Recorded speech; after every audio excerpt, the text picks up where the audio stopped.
Welcome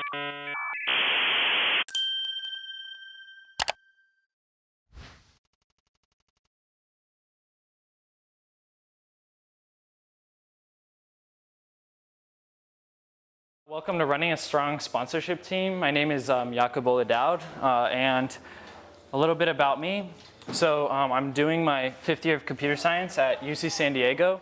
I'm a technical program manager intern at Google currently, and I do want to disclose that because I'm going to be talking about like certain Google products during this presentation, and I just don't want to seem like just biased, but wanted to let you all know that. And also that my team has been using these tools before I worked at Google, so it's not because of that.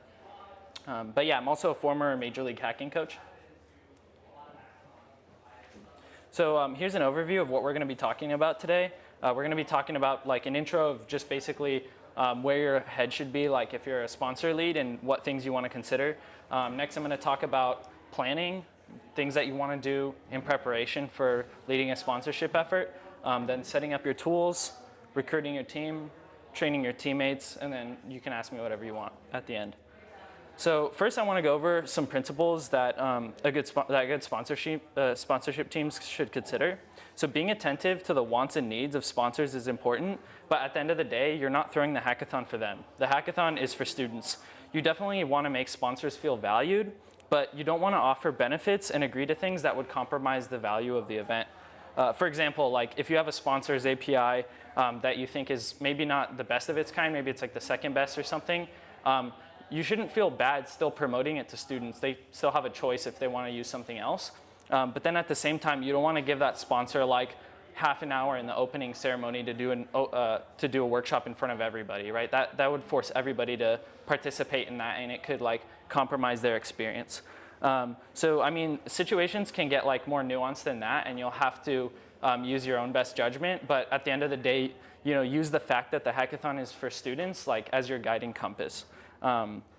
And then your first and foremost responsibility as a sponsorship team lead is to make sure that your team succeeds. You need to place the success of your teammates and managing them and supporting them at a higher priority than like pitching in and doing the work yourself.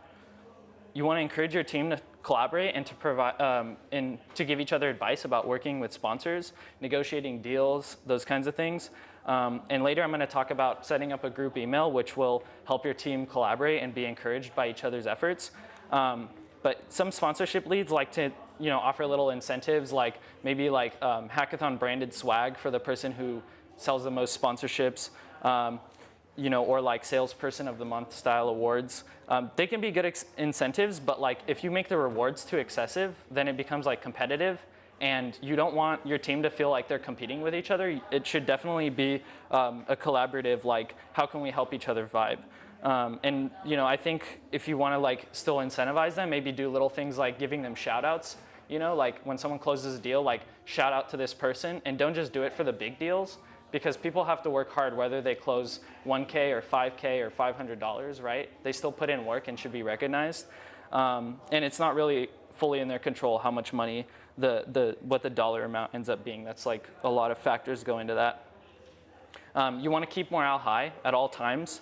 I set expectations early on, and I tell people like, this is going to be one of the hardest things you're ever going to do, and you're going to get like more rejections than you typically get, like in any kind of job. And you just have to expect that and count the wins, not the losses, and to just keep looking for new leads. If you're feeling like, oh, this person said no, like, why? How can I get them back? Like, it's not always worth doing that. Maybe they just have another event that weekend. Maybe they're not interested in sponsoring hackathons, period. It's more productive to like not fret about it and to just go find a new avenue. So before we move on, are there like questions about any of the stuff that I mentioned in the intro? Cool. So if you didn't attend John Gottfried's talk about sponsorship here at Hackcon, you should definitely watch that. I think they're going to release recordings later. But if they don't do that, there's also at guide.mlh.io. I don't know how many of y'all have seen the sponsorship or the hackathon guide? Yeah, so there's like a sponsorship section underneath that, and there's a video very similar to the one that was here. But I think they're going to release this one too. In any case, the things that you're going to want to do after you've done that is to first determine your hackathon's budget. You obviously want to know how much money you need to raise. And you want to make a really long list of potential or desired sponsors. You don't have to have the contacts yet. You might want to separate those that you have contacts for from those that you don't. But just like figure out which kind of companies you want ideally at your event. And then make a wiki-style guide for your team outlining the strategy and processes that they're going to follow. And then make an outreach timeline with goals and deadlines that you'll share with your team to stay on track. Also, I know that y'all are taking notes, and if that helps you, that's great. I'm also going to release a link or show a link at the end that has like all these slides, and I have like the notes that I'm saying out loud in the notes section on the slides. So just want to point that out. Any questions on planning? I know I went over it quickly, but that's because Gottfried's talk was really good, and you should watch that. I have a question about like deadlines and how Yeah. to meet them. Yeah. So one problem I had during sponsorship, I think I asked this before too. I wonder if you had any other suggestions. Was like a lot of times when you reach out to companies, they've already set their budget. Yeah. So like, what's a good time frame to kind of reach out and be like, hey, I know you're setting like a time when they are setting their budget, so you have an open window to possibly get some sponsorship money. Yeah. So I think Gottfried mentioned like towards the end of their quarter, the companies or the people want to spend as much budget as they've been allocated for that quarter. So a quarter is like three calendar months, right? So like the end of March is a quarter, the end of a quarter, the end of June is the end of a quarter, and somebody help me, what's the 9th month on our calendar? September, right? Yeah, cool. Yeah, so basically like around then, they want to like spend their money because if they don't spend all their budget, then next year the company is going to give them less budget. So that's a good time to reach out. But generally, I would say reach out like a year before, just in case, and be like, hey, when is a good time to talk about the hackathon? Like, we're ready to talk when you are, kind of thing. Like hackathon are like yearly things, so you're suggesting right after. Yeah, right after. Be like, we hope you really enjoy it. While the hackathon is fresh in your mind, we want to get your feedback and start talking about next year and how we can, make this partnership even stronger. Okay. Like some kind of thing like that. And then say like, we're ready to talk specifics when you are, but if not, like when is a good time to reach out? And they're gonna just tell you, because every company has different deadlines for different budgetary cycles and stuff like that. Yeah, I thought I saw another hand. All right, cool. I've seen hackathons out there whose organizers felt like they could get by just emailing with sponsors and using their memory to make sure that sponsors get everything they paid for. That doesn't even work for me going to the grocery store, so much less like handling contacts with sponsors. You should definitely not just have that in memory. The reality is that by not using tools to stay organized, your team will certainly make some sort of mistake at some point. An organized team that collaborates and keeps updated records is more likely to provide a consistent, high-quality experience for sponsors. The most damaging mistakes that I've made or witnessed other people make to relationship with sponsors arose from like forgetting to reply to a sponsor or provide them with a benefit they paid for because of like my own disorganization. So how many of you have heard the acronym CRM? Yeah, so it's like a big term now in the tech industry, but it just stands for Customer Relationship Management. And the keyword there is relationship. Our tools need to help us foster a strong relationship with sponsors by keeping us accountable for staying in frequent contact and for providing sponsors all of their benefits. So there are many feature CRM options out there that are feature rich, such as like Streak for Gmail. There's another tool called Front. But for our purposes, we can honestly just stick to Google Sheets since it's easy, familiar, and allows for collaboration. The two sheets that my SD Hacks team has been using for 4 years are the company status list and the company benefits tracker.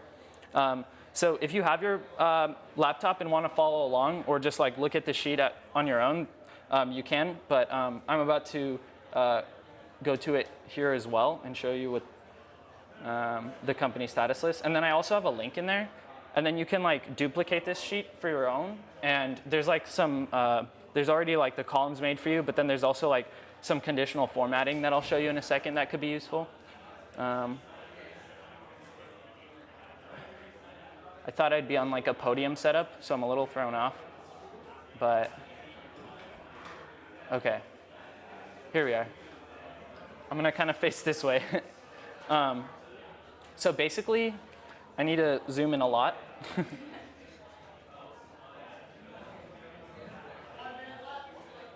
Okay. Maybe that's all right. Does that look good?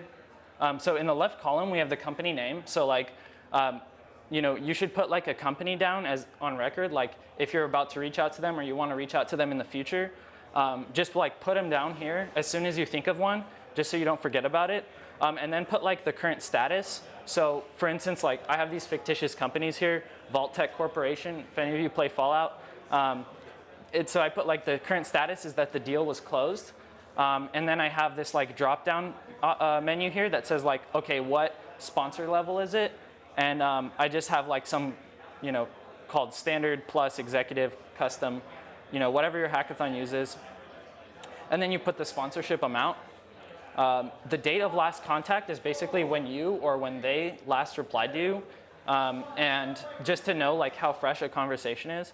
And then you want to put the name of the company contact in the email for future years. That way, if people want to reach out to that company again, and maybe you're not around to make an intro, which you should try to do, at least it's there on record. And you can say who it was assigned to. And that way you can kind of keep track of like, okay, my teammates, like, you don't want to assign too many people, like, or too many companies to one person or vice versa, right? And then you can put like notes here for whatever you think is useful. Similarly, like this company has a different status. We didn't close the deal, so I didn't fill those in yet. But yeah, it's pretty straightforward. Any questions about this spreadsheet? All right, cool. I'm gonna move on to the other one.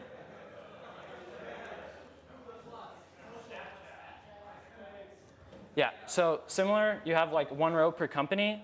This is the company benefits tracker. So like after you've closed the deal, you wanna then take the companies that you've closed deals with and put them in this sheet and basically list all the things. You're gonna have different columns based on like what benefits your hackathon offers.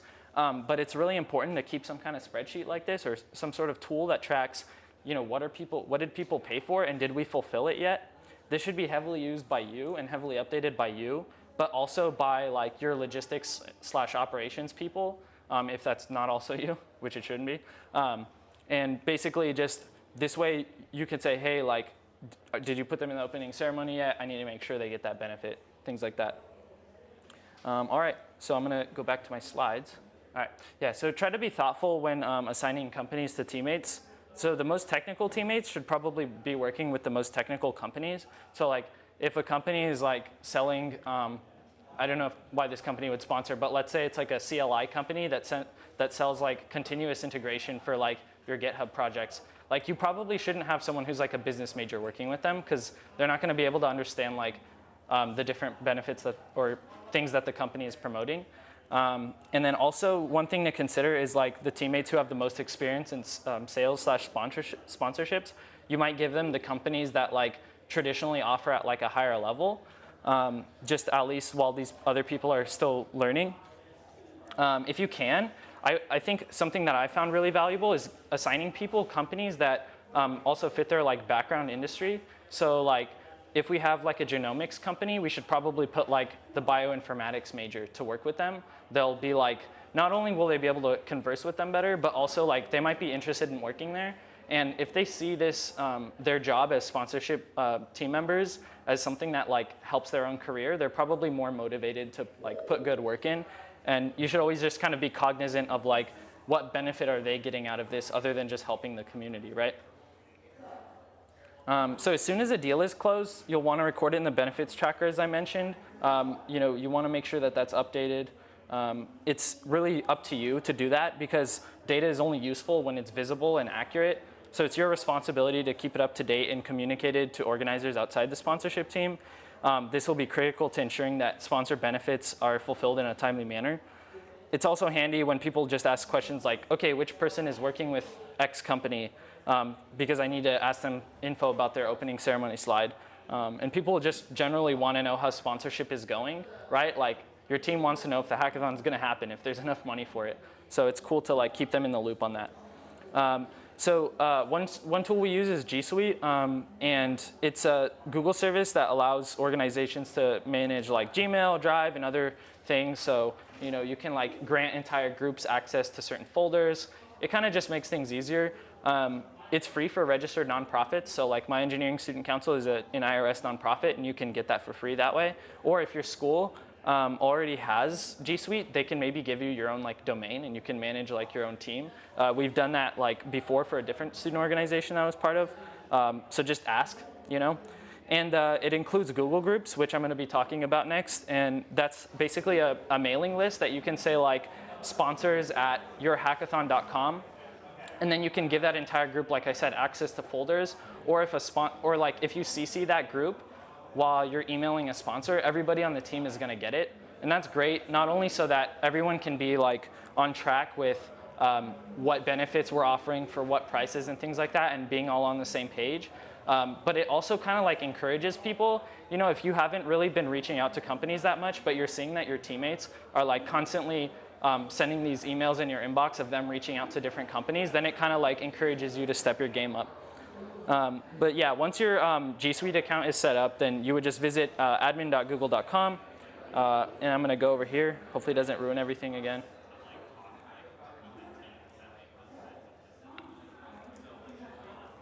All right, so these are like the different groups that we have in my engineering student council, and we already have a sponsorship team, so I'm not actually going to create one, but I'm going to pretend like I am. You would go to the bottom right and click Create Group, and then you can name the group up here. So, you know, sponsor team is probably a good name for this group. And then you can give them a group email address like sponsor at whatever your domain is. And then the rest of this stuff doesn't matter because we're going to configure it more later. But yeah, I think sponsor is pretty much just a generally good one. And then once you've created it, you'll get a screen that looks something like this. And basically, you can like manage who's in the group, add or remove people to the sponsorship team. This part's important. So you want to set this custom option. And again, like I have screenshots in my slide showing this, so you don't have to remember this. But there's like a custom option that says like anyone can send an email to the group. Because if you don't set that, then only people within your domain can actually email that group. So if you like put contact us at sponsor or whatever at whatever.com in your sponsor packet, you have to set this or else you're not going to get those emails. And then you have to say, actually this other option, view members list, doesn't really matter. This one right here, anyone can send an email to the group, that's the key one. So yeah, and then down here, there's also this aliases option, which sometimes sponsors like misremember what the sponsor email was. So they might put like sponsorship instead of sponsor, or they might put sponsors plural. So I just put like, I listed these as aliases. That way if they actually accidentally do that, it'll just route to this one anyway. And I also put corporate at, which, you know, it's whatever. Going back to this. All right. Yeah, so these are just screenshots for the people following along later. Yeah, and then how many of you here use Slack? Cool, yeah, good job. Slack is like a great tool for team communication. You can also use Discord, Hangouts, chat, whatever. But don't use Messenger or like a group SMS because it's super difficult to search for things and like find files. Slack is like really good at indexing those things. Yeah, and if your organizing team already has a Slack workspace, just give your sponsorship team a separate channel. It's going to get noisy. But yeah, if not, whoops, then you want to create a Slack workspace after this presentation. So some do's and don'ts that I found for Slack is you do want to communicate sponsorship team announcements. So like if you're like, hey, we're changing this like one contract, make sure you delete the old one if you had it on your computer and start using this new one, if that's like something they do. You want to use it to bounce ideas off of each other. Sometimes people have really good ideas for like how to negotiate with sponsors and things like that. You want to crowdsource proposals and negotiations with companies. A lot of time people, for whatever reason, feel like compelled to make an offer while they're on the phone with the company. It's okay to step back and be like, hey, you know, I'm going to talk this over with my team, and then the team can decide together like what is a fair deal to propose and like what meets our needs and is fair on both sides. And it's just a good place to share best practices. What you don't want to do is discuss things in DMs, because then people are going to talk to each other about something, and then you're going to ask that person about something, and then that person's going to ask someone about something, and it becomes like this connected graph of like everyone just talking to each other about the same thing in like the least efficient way. So it's easier to just do it in groups, and it allows the whole team to benefit like from the experience, right? Obviously if someone's having like individual problems on your team that have to do with them, you don't want to put them on blast and be like, hey, Johnny, I noticed you had bad grades, like in the sponsorship team. Like, don't do that. Like, if they want to talk to you about those problems, just do it one-on-one.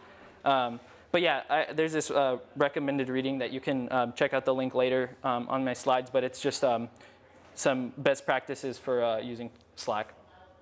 And then in addition to that, one other tool I like to make is a how-to guide, right? There's like a lot of details, and the process is pretty much similar for every sponsorship.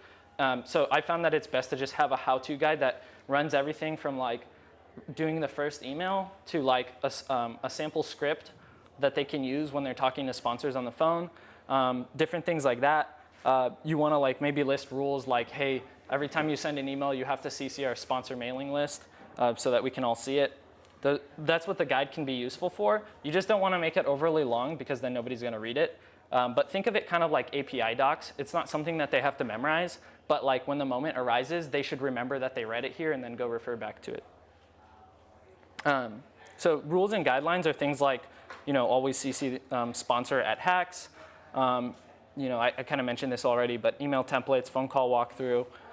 If your team fills out paperwork, that's definitely something you should put in the how-to guide. People should all be filling out paperwork the exact same way. There shouldn't be like, that's not like a creative, artistic thing. And maybe just like frequently asked questions from sponsors. So does anyone have questions on the tools that I discussed? Do you recommend Sheets over CRM? No, but I mean, whatever your team can do that's easiest, right? If you use like a new CRM tool, odds are people like never used it. Yeah, no, because like we use Sheets. Yeah. And I'm like thinking about maybe going to CRM, but I don't know if it's worth it. Yeah, I mean, think about like, you can also test the waters, right? Maybe just try it for a little bit, and if your team's not responding to it, just maybe go back to Sheets. Like the key thing is not the tool itself. The key thing is just making sure that it's updated and has accurate information, right? But yeah, like if your team is like interested, like you can pitch it as like, if you really are interested in sales and like real business practices, people aren't using Sheets. So I'd like us to like learn this. I think it's good experience, and it'll make us work more powerfully. But just whatever actually works for you. Yeah, kind of in the same vein. So, Yeah. What do you guys do about like email tracking? Yeah. For the specific sponsor, just Do you mean like whether they open emails or not? That stuff kind of like that, and Yeah. just having a written record, because just in case anything happens, because we're a school club, Yeah. they may or may not want that, just in case something with the sponsor ever occurs. Yeah. Because we've been debating. That's the nice thing about a CRM. Yeah. It has like very detailed logging per deal, Yeah. per sponsor. Mm-hmm. But yeah, I'm having my pros and cons with it. Thinking about going back to. Like, You think that sponsors are going to be like upset if you use email tracking? No. Just in case anything ever happens with the sponsor where the school needs to get involved and step in. It's just a backup policy that we have. Just track our conversations with that individual sponsor. Yeah, I mean, as long as you don't delete your emails, like then you have a written record, right? Yeah. So I mean, yeah. I mean, it depends. Like for my org, since like we're a registered nonprofit, like the school actually isn't involved in our sponsorship process. It really depends on the school, but like, yeah, having a written record is good. I mean, obviously it can be bad if you say something terrible like to a sponsor that's illegal or something, but yeah, I don't think that the CRM tool actually makes a difference for that. I don't know what just happened. Oh, I think it went to sleep. Okay, yeah. I hope that kind of answers your question. Yeah. Also for like conversation topics year to year. Oh yeah. Just because like, let's say I'm a fifth year, so I'm about to graduate. Yeah. They can't access my email, so maybe I'll forget to forward one to someone, so they have it. Yeah. To see what we discussed in the previous year for the return process. Yeah. So what you can do is you can share. I mean, obviously, if you're not going to use it anymore, then it's not that bad. But you could like share your login credentials with someone if that makes you feel comfortable. One thing that I do is like if people are comfortable with it, I ask them to like export their mailbox like offline, and then they share it with me, so I can then open it in my own mail client. But honestly, if you just CC sponsor or the mailing list, this will ensure that there's always a written record, you know, and that everyone's seeing it. So that's another good reason. Yeah.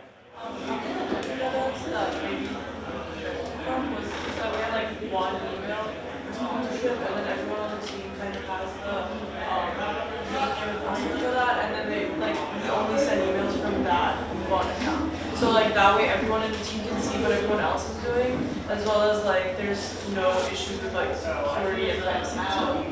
Do you have a question? I did, yeah. So you were talking about just a little bit about like kind of public team communication, making sure everybody's in the loop. Yeah. Was that kind of more in terms of like sponsorships, like if you like just keeping all the sponsorship members, or then even talking about like sponsorship stuff and like your general channels, so like Exactly. everybody can see, like just a little bit. Yeah, even if it's just that person in their company, the reason why is like, you have to think about it as like, is this something that anyone can learn from? A, or B, like can at least see that work is being done? Because like I said, like if the sponsorship channel is just dead, people are gonna be like, oh, well, nobody else is working anyway. So just like, even just having activity there strictly for, just simply for that reason, I think is valuable.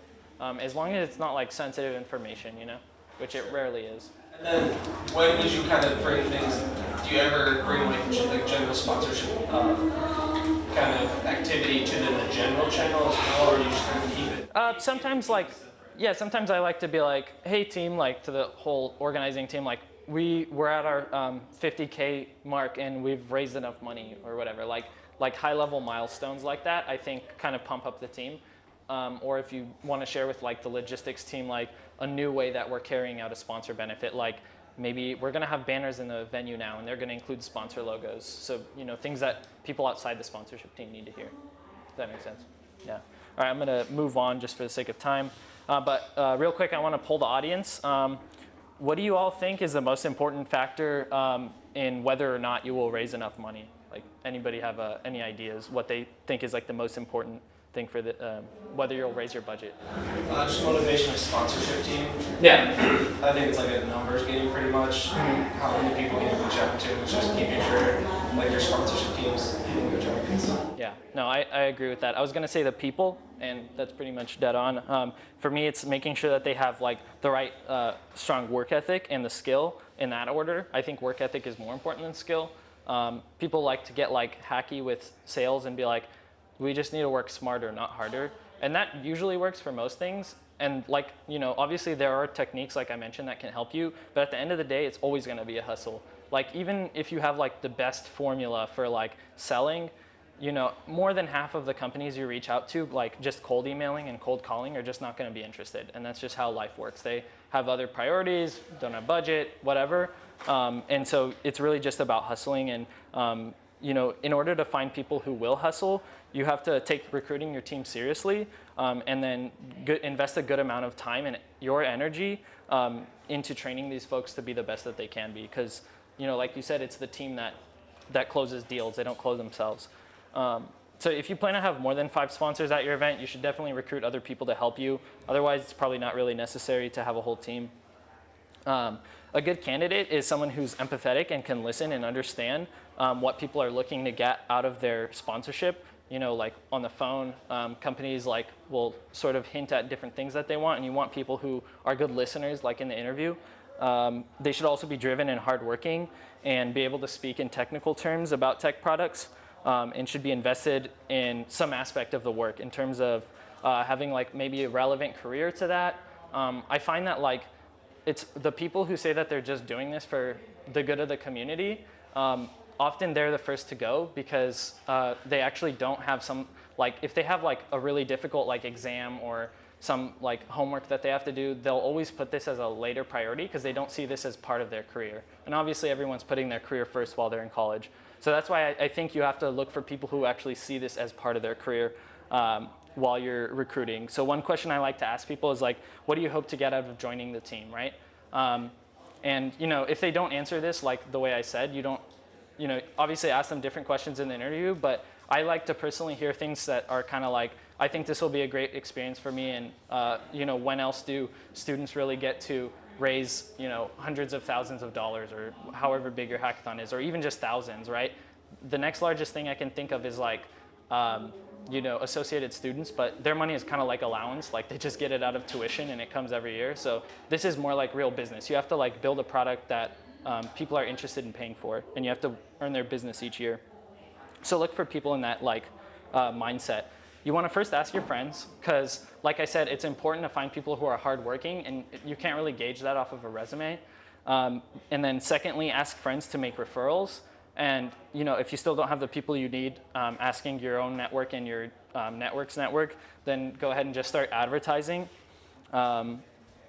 So now that you've opened up your sponsor team application to the public, you'll want to do your best to make this appear as professional as possible to help people see this as an opportunity to grow their careers, right? Like I was saying, you want to kind of put your marketing in line with that, so that you attract the right people. So I was going to say, do y'all have questions about like recruiting people? All right. Yeah, so shortly before you begin outreach, start with an all-team training meeting, walking everyone through all the processes and documents that they will use, kind of like a tutorial of your how-to guide, basically. That way they know that they can go back and look at the how-to guide for anything that you mentioned in this all-hands training meeting. And then after they've been given the knowledge that they need, one thing I like to do is to give them mock phone calls, kind of like for mock interviews. You do it in groups, and then you can give each other feedback. And then once you feel like they're ready for the real deal, then you introduce them to a company and have them do their first phone call. And you can sit in on it and sort of listen to them, and then give them feedback afterwards. And also use it kind of as an opportunity to see like where they can grow. And at that point, I think that's one of the few things that you'll want to take in like a one-on-one thing. Later, you want to start having one-on-one meetings with folks because everyone's going to have different like amount of time commitment, things that they need to grow. And so it's really important to have like at least every 2 weeks, maybe, depending on how active your team is, one-on-one meetings to make sure people are happy, motivated, and getting what they want out of this. And use your Slack sponsorship channel often so you can announce changes to processes and do kind of like incremental updates that way. Ben Horowitz of A16Z says training is quite simply one of the highest leverage activities that a manager can perform.